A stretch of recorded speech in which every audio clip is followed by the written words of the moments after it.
Hi, welcome to Bad Movie Reviews.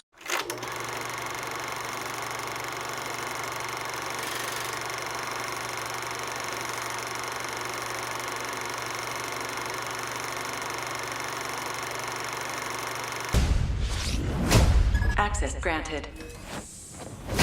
Access denied. Access denied. Access denied. Since 2011's Fast 5, the Fast and Furious series has successfully retooled itself as a multi-billion-dollar live-action cartoon, abandoning the street racing formula of the original film and its early Vin Diesel-less sequels in favor of caper and spy plots and extravagant chase scenes that pit cars against missiles, submarines, and tanks. Who could have imagined that the original film would not only produce 2 decades worth of continuity-flaunting sequels, but a spin-off in which the sort of bad guy from the 5th movie and the bad guy from the 7th team up to fight a cyborg super soldier and save the world from a virus that liquefies internal organs. Yes, Hobbs and Shaw is extremely silly. For its first 30 minutes, it also manages to be fun, pushing the series' escalating cheesiness even further into James Bond and sci-fi territory. But while director David Leitch has proven before that he's capable of helming a stylish action sequence, his contributions to Hobbs and Shaw mostly amount to designer lighting, visual symmetry, and a more disparaging approach to the script.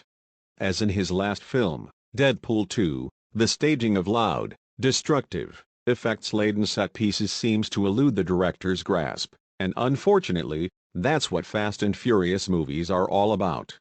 The unwieldy ensemble casts of the later Fast and Furious movies were in many ways their secret weapon, allowing the films to keep switching points of view amid the increasingly ludicrous proceedings.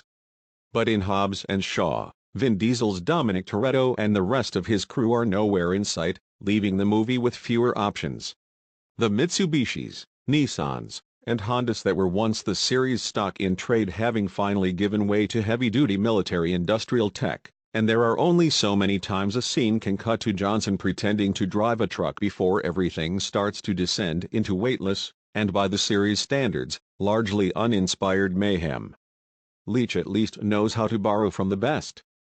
Shamelessly cribbing from Mad Max Fury Road in an helicopter versus hot rod chase attack, he even goes so far as to copy George Miller's frenzied dolly-ins and close-ups.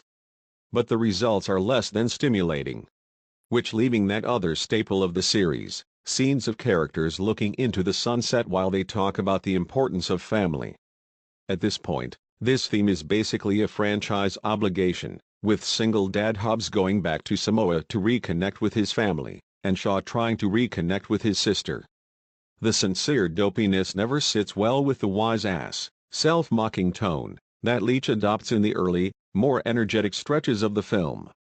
The difference between being too smart for one's own good and not being smart enough can be perilously thin.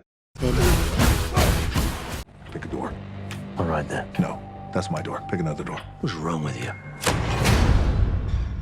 You know what? You were right. This is your door. What's the matter? You got a lot of bad guys behind that door?